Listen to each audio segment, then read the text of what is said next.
here is the structure of two types of we can say that simple permanent tissue. There is third type also, but initially we are discussing the first two, then we will discuss the third one.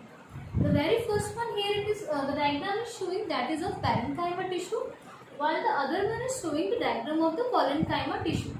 Whatsoever features we have discussed in our last lecture, that we are going to just see here in broad terms. Like in parenchyma, we have studied that these have isodiametric structure. That means almost same kind of cells are there which are having same structure, and obviously if they are of same tissue, they are having the same function also.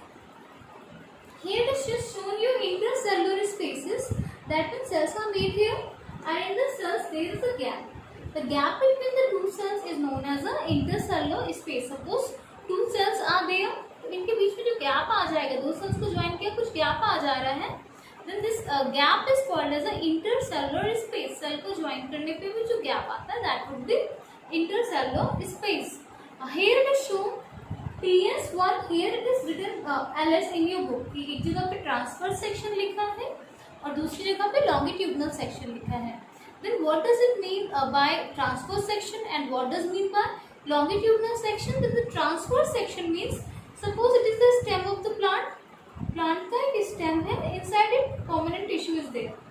Now if you are cutting it like this, ऐसे हम इसको cut कर रहे हैं जैसे हम salad cut करते हैं, in this way if I am cutting the section, ऐसे section को plant के stem को पहले कट करते हैं thin pieces में, then we observe it under the microscope. अगर इसको हमने ऐसे ट्रांसफर्स यानी बीच से कट कर दिया है थिन स्लाइसेस में, then that is called as a TS या ट्रांसफर्स सेक्शन. वैसे कट करने पे अगर आप टिश्यू को देखेंगे, then it will appear like this. But if we have cut the stem in this longitudinal means it is a whole stem and we are cutting is this longitudinal. इसकी longitudinal मतलब लंबाई से you can just say, ऐसे अगर हम cut कर रहे हैं, then that would be the longitudinal section. And वैसे अगर आप देखोगे तो this kind of longitudinal view of the tissue will be visible to you. We have seen here isodiametric and the intercellular space is there. Let us see the further structure. Here you can see cell is having cytoplasm which is pushed to the periphery. किनारे की ओर cytoplasm आ गया है. Why?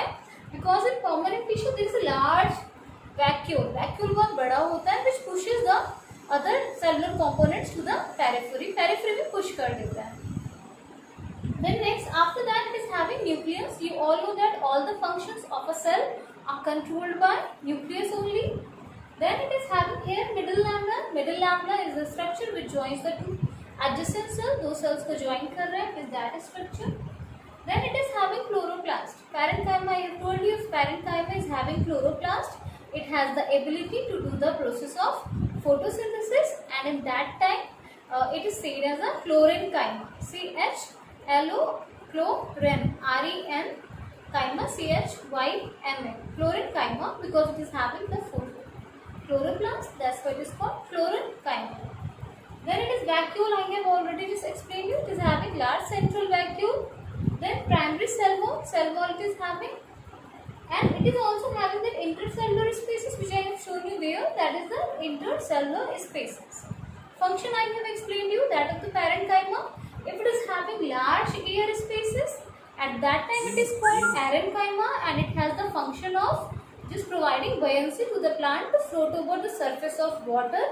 That's why it is found in which plants? It is found in aquatic plants. Then apart from that, if it stores the food which is synthesized by the plant, at that time it is called as a storage parenchyma. And while if it is having chlorophyll, at that time it is called as a chlorenchyma. What is the function we have got from the name only? Parenchyma, buoyancy. Then after that storage, food storage. Then after the chlorenchyma is doing the process of photosynthesis to synthesize the food for the plant.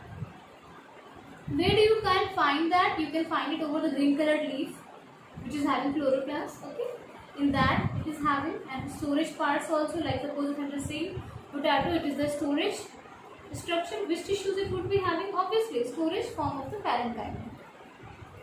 Collenchyma is the next category. Collenchyma is known by the thickening of the end walls.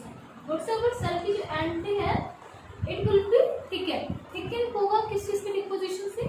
Pectin के deposition Then after that, it is also having cell wall, which will provide its mechanical strength.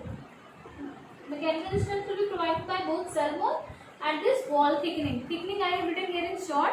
It's a wall thickening. Then it is also having nucleus, central vacuole it is having, and it's providing the mechanical strength to the plant, which I have explained to you in previous lecture. Again, it was the TS of the collenchyma, and here we are just seeing the ALS, longitudinal section of the collenchymatous tissue. Where it is what it is having? Again, it is having the cytoplasm, intercellular spaces are there, and at the end we can see thickening. Here I have written primary cell wall, yani first cell wall. Primary, I have just written this symbol for primary, but you all have to write in primary. The whole is spelling PRIMARY, primary. Here it is nucleus. It is also it can also have chloroplast. If it is having chloroplast, it will provide it will provide the process of, it will help in the process of photosynthesis. So it is having this chloroplast also. Where you could find it, you can find it in all those regions of the plant which are flexible. If you are just talking, just try to just plug the leaf. Leaf is attached to the plant through a stalk. That stalk is having which the tissues, the collenchyma tissues, because these are providing strength also, flexibility also, so that it can survive in different climatic conditions with a limited movement. So that thing is there, parenchyma, collenchyma. Next thing which we are going to study, that is the sclerenchyma. Sclerenchyma, I have explained you, these are the dead tissues. Let us see how does sclerenchyma tissues appear.